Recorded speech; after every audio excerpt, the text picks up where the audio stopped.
As soon as I leave the booth, Christy comes up to me. "You don't look well. What happened?" I tell Christy about my conversation with Hanayome. "What? That's not in the rumors." Christy's brow furrows in confusion. "Should we go and check out the other phone box for now? Maybe there's a clue there. We can also see if you can ask again." There's no time to get lost in thought. The last phone booth is at Park by T apartment in the other direction. We'll head there after stopping at the mansion. It's probably wise to ask Mary what she knows since it's on the way.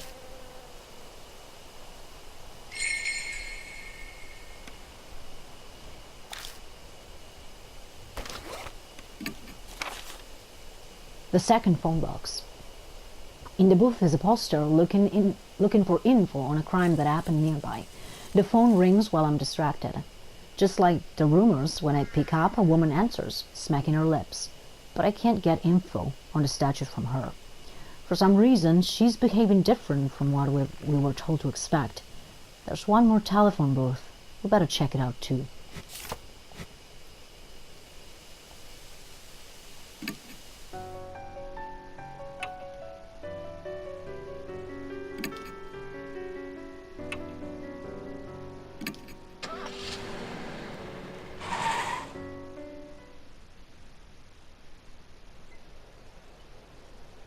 I see a small park tucked between all of the looming apartment buildings.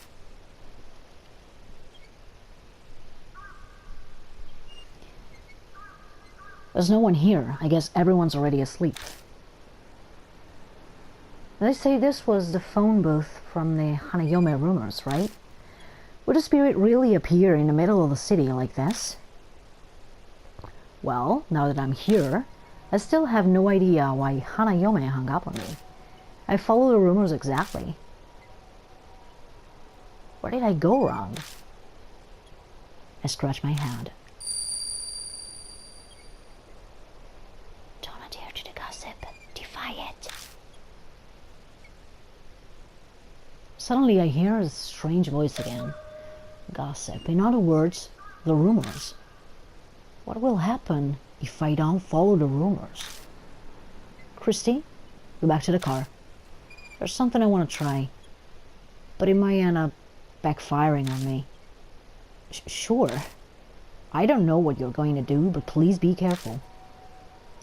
Oh, and I almost forgot. I have a message from Eita. Yeah? It's about the latest information on Hanayome from the BBS. Take a look. Christy hands me a note written by Eita. Don't talk about eyes or things like it when you're on the phone with Hanayome. If the call goes sideways somehow, don't say I, okay? Please, best to avoid postscriptum, best to avoid anything that even sounds like I. What? Don't say I? This is it? Yeah, that's all. Anyway, Eita said he was sure it would come in handy. I'll keep it in mind. Christy returns to the car. I step inside and wait for the phone to ring. There's a poster in this booth, too, just like the one in the rest area. This looks like it's been here for a few years. A young woman kidnapped. A young local woman was kidnapped close to this location. If you were a witness to this crime, please notify the police and PD. February 8th, 5 years ago. I think the poster I saw at the rest area had the exact same date. Coincidence? The phone rings. I grab the receiver and slowly pick it up. I hear a noise like someone chewing gum from the other hand of the phone. An icy cold voice speaks.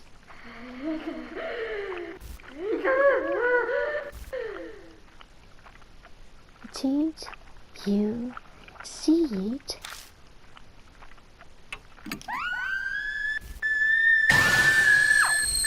You saw, didn't you?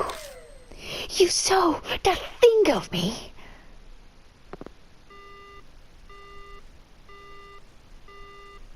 The voice cuts off.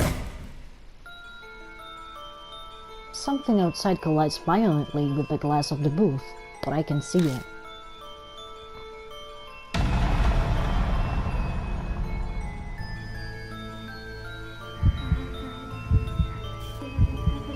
Tell me, how did you see it?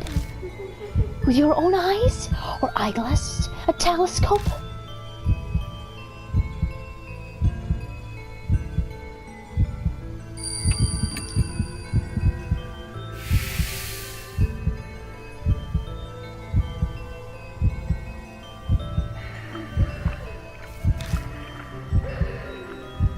Sounds like something searching around outside the phone box.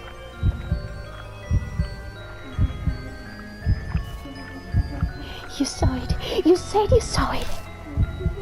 What color? A beautiful color. Red? Pink? Green?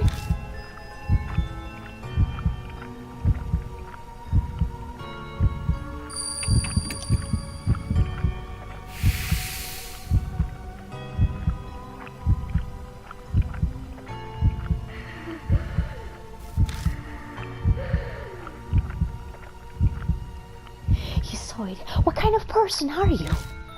What's important to you? Your dreams, romance, love? Which do you choose?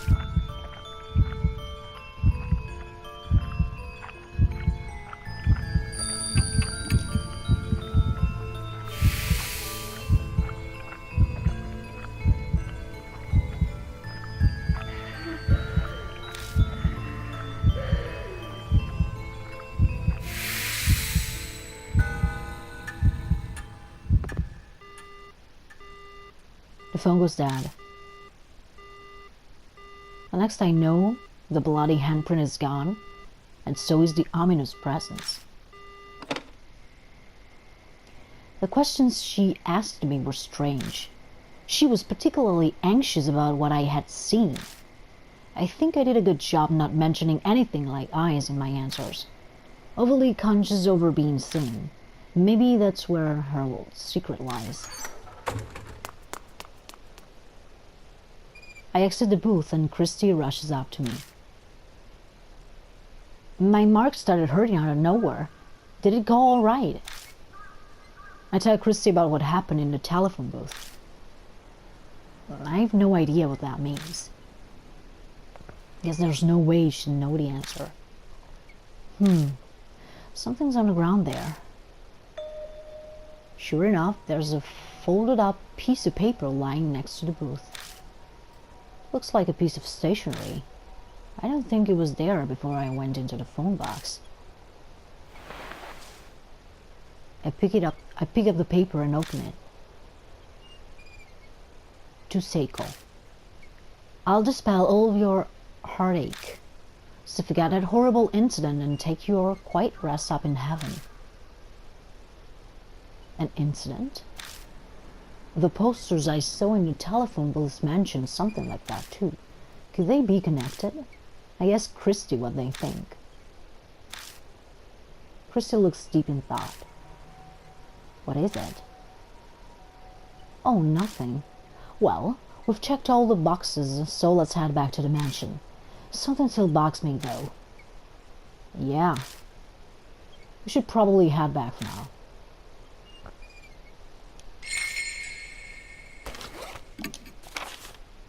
The third phone box. Hanayome is acting even more strangely than before. She seems anxious about being seen, or eyes in general. It's impossible to be sure since it's only over the phone. Plus, the note we found outside the booth is disconcerting. To Seiko, I'll dispel all of your heartache. So forget that horrible incident and take your quiet rest up in heaven.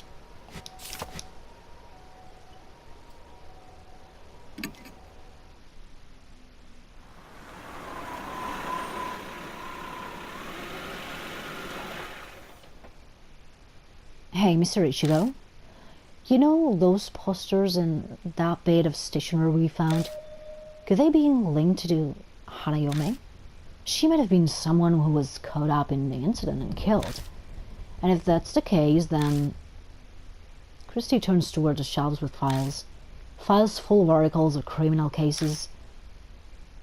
The dates were 5 years ago, right? Then there might be an article on what happened here in these files. We could use more help. Maybe Aiden and Suzu can give us a hand. Go ahead and call them over. All four of us begin reading through the files. The clippings range from the smallest dispute to the most heinous crime in each city. But they're all dated 5 years ago or earlier. Did they get stored in the garage because they so old? After a while, I found it. The victim's name is Seiko. The date is February, 5 years ago. Gotta be it. Christy lays the file out on the desk, and we all peer at it.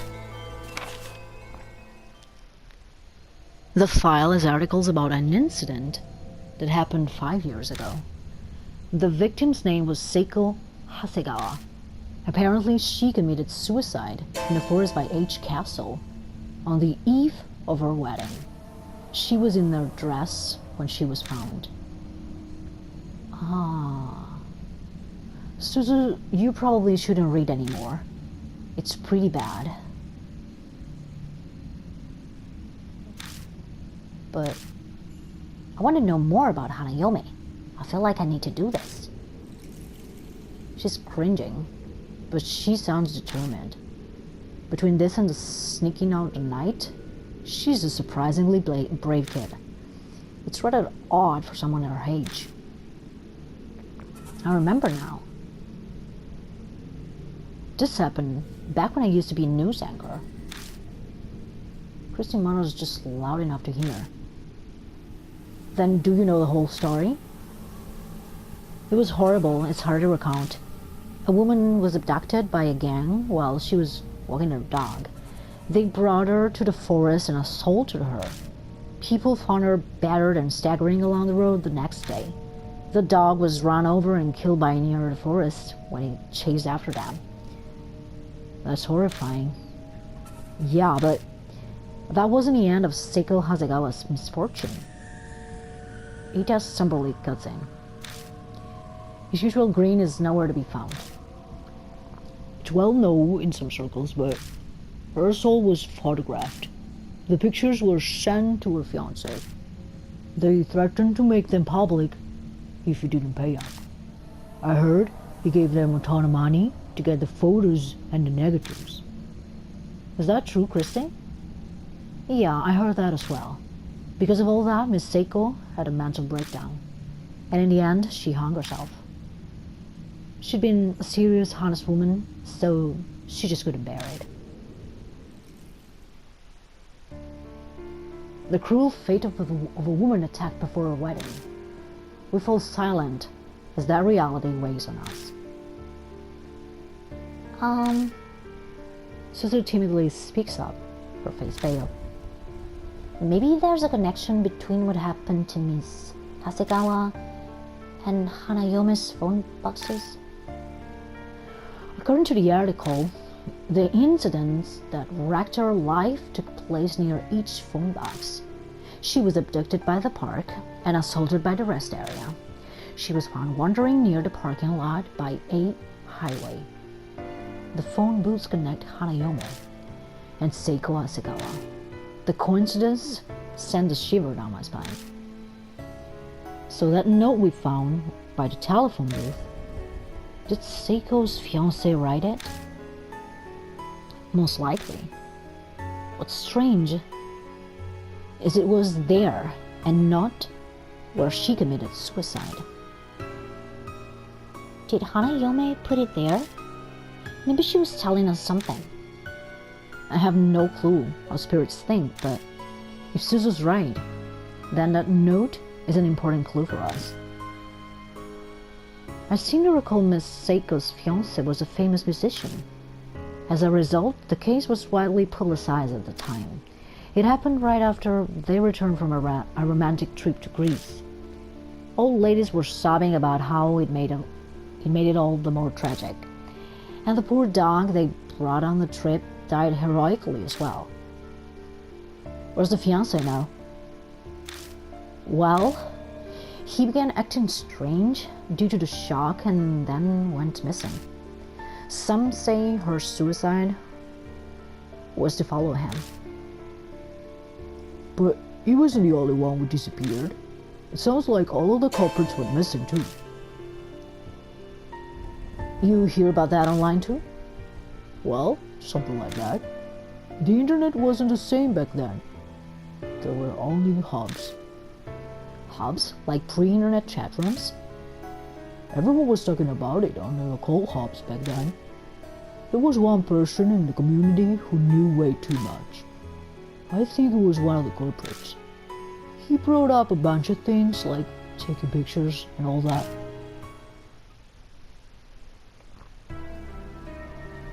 And I bet those were the pictures of the assault.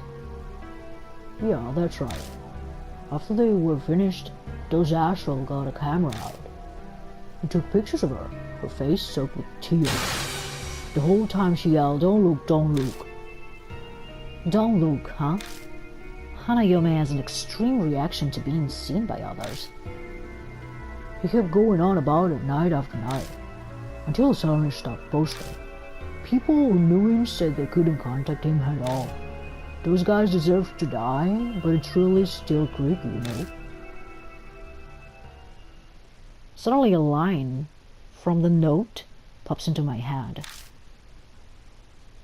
I'll dispel all your heartache. Hey, Christy, do you happen to know exactly where in the forest Seiko killed herself? I was a reporter at that time, so I did go to the location. But that was 5 years ago, so I don't remember exactly. I feel like I went west from that big arc at the entrance. So you're really going to go? Yeah, we might be able to figure out something about Hanayome. Fine, I understand. I've had my fill of that forest, but I suppose we have no other leads.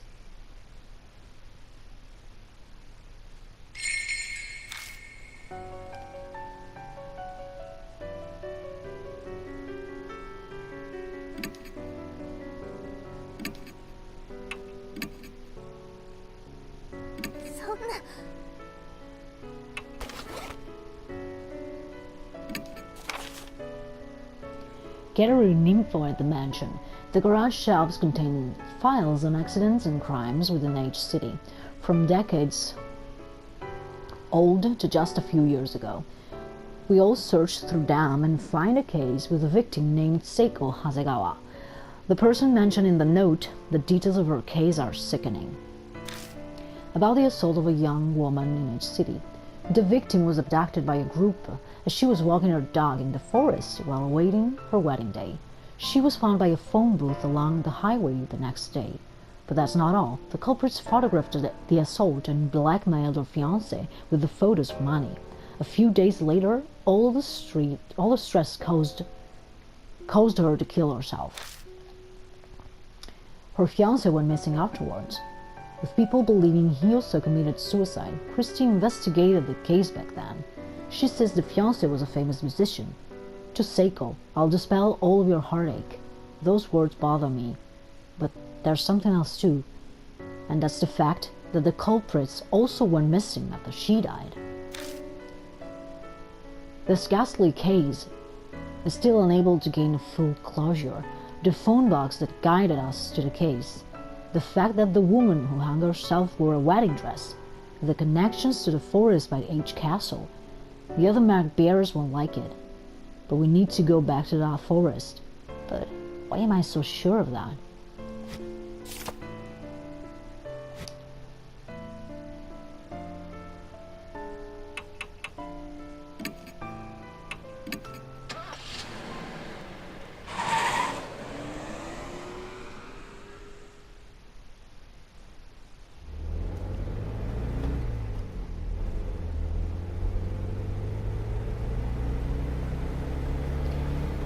Hearing her speak, I had the impression that she had been raised well, but now that I'm out alone with her like this, it's not just that.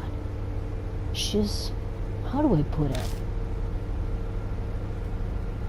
This is a little late, but I hope we get along. Should I call you Mr. Ichigo? No, just, Mr. is fine. Having you call me by my first name is kinda... I'm sorry. That was rude of me. That's right. She's strangely mature. Suzu? Is it alright if I call you that? Yes, just Suzu is fine. Okay. So what do your parents do? Yeah, it's kind of out of the blue to ask that, but we might be in some life and death situations. Even if she's just a kid, I'd like to know what kind of person she is. Right now, I'm only living with my mom. She pushes herself every day. Pushes herself? Does that mean she's a career woman who works hard at her job? I see.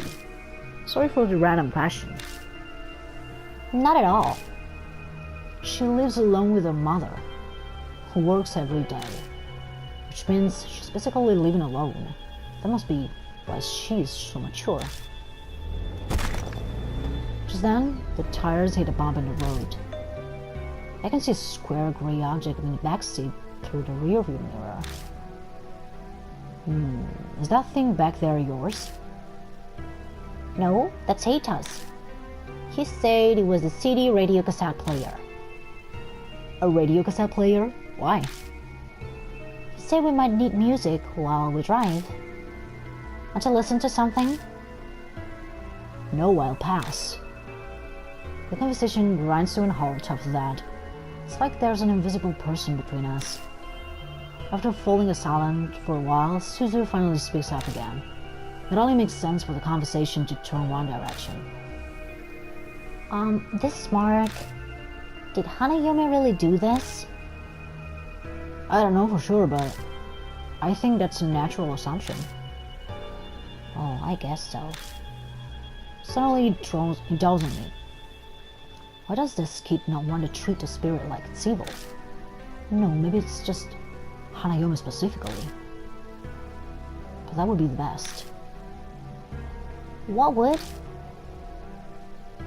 I mean, if Hanayome really were a nice spirit. Yeah, you're right. Her grin at me is relieved. I smile back at her stiffly. I wait in the pit of my stomach. If that's really true, then we can't get through this without anyone dying. The problem is, that's impossible. I lightly rub my wrist as I watch Suzu smile out of the corner of my eye. Yeah, I really hope so.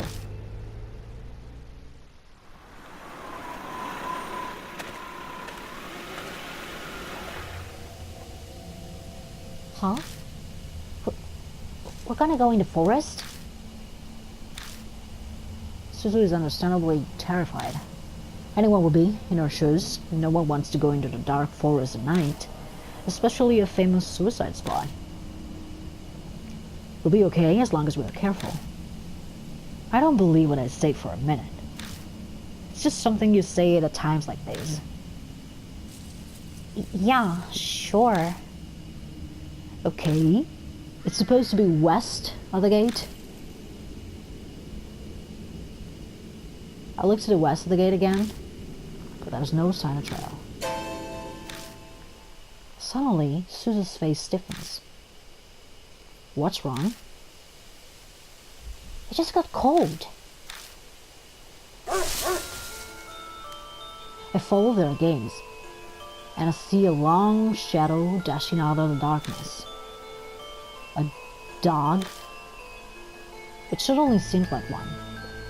It kicks up the dirt with 4 legs, but it looks off somehow.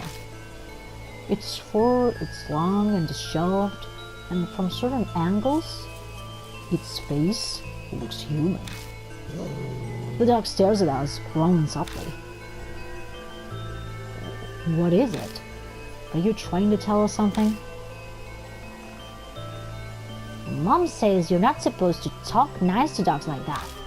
She says to be firm, like its master. That's how you train them.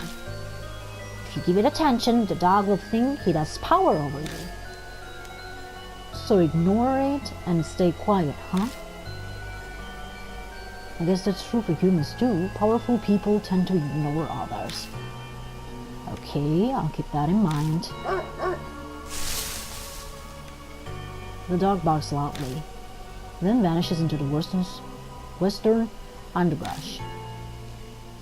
The moment it's gone, the chilling air disappears like it was never there. Was it trying to tell us that we should go that way? Maybe.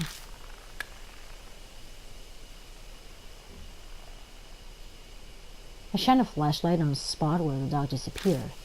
A now familiar pain shoots through my wrist.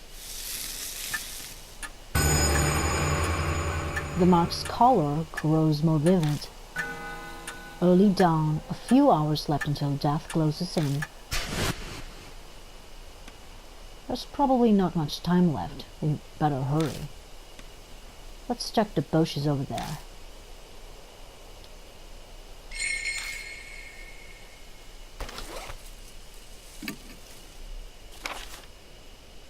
Investigating the forest again. Upon our return to the forest, a strange dog appears. It growls at us before disappearing into the western thicket. Christy says the place it checked in the past was in the west also. Still, the dog didn't look natural. I suppose that's a good sign, since we're chasing after a spirit. But the mark warns that time is short. We have to hurry.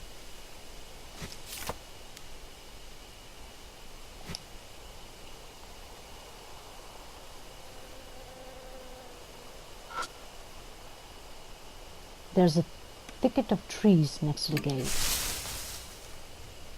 With the dog gone, I pushed my way into the underbrush. I spot the traces of what used to be a path. You could barely call it one at this point. This must be the closed hiking trail. The path goes west from the gate. It's really here. Was it trying to tell us about it? Who knows? Anyway, let's get going.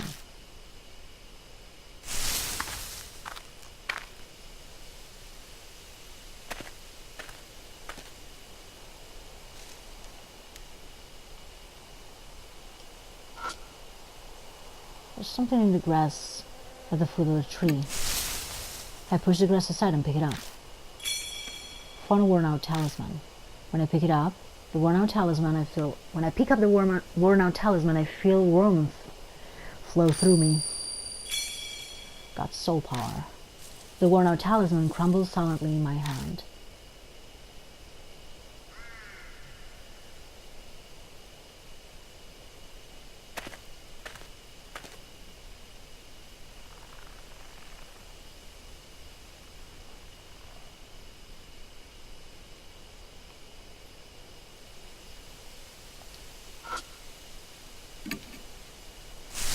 I feel around in the blades of grass. Got instant camera. I've hit the switch before I realized and a red light appears. Apparently that means that the flash can be used. Does it still work? Yeah, looks like it. I turn it off and quickly stuff it in my bag. I decided twice not to mention the dried blood that stuck to the bottom of it.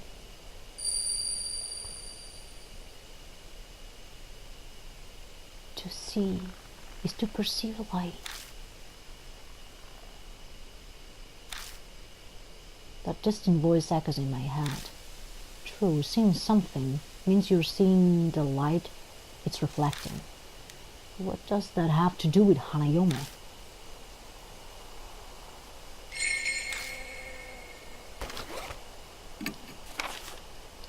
Around the tree covered in photos.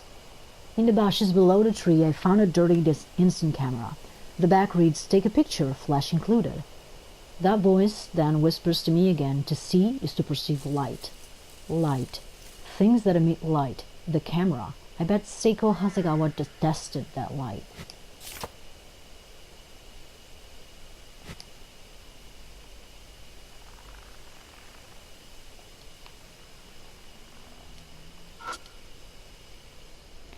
I shine the light on the grove of trees in front of us and catch a glimpse of something odd.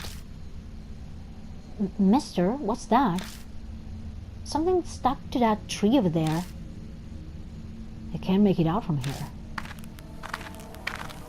I move forward for a closer look.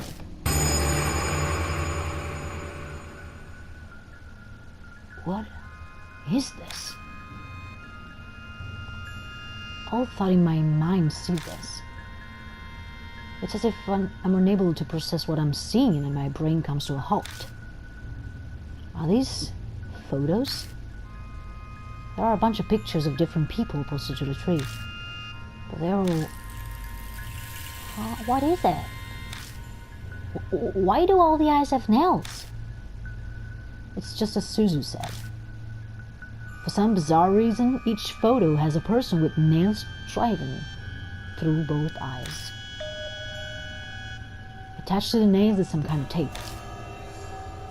Cold sweat drips down my back. What kind of garage caused someone to do something like this? All the pictures, they're all men. Susan's mutters are just loud enough to hear. Huh? I look over the photos again. A good number of them are deteriorated, so they are hard to make out, but they may be right. Yeah, looks like it. All the subjects are men. That's clearly not a coincidence. I feel a little dizzy and I step back. Through my blurry vision, something flashes in the light from the flashlight. Something wrong? Nothing. It's just over there. Something sparkled up there. Something might be there. We should check it out.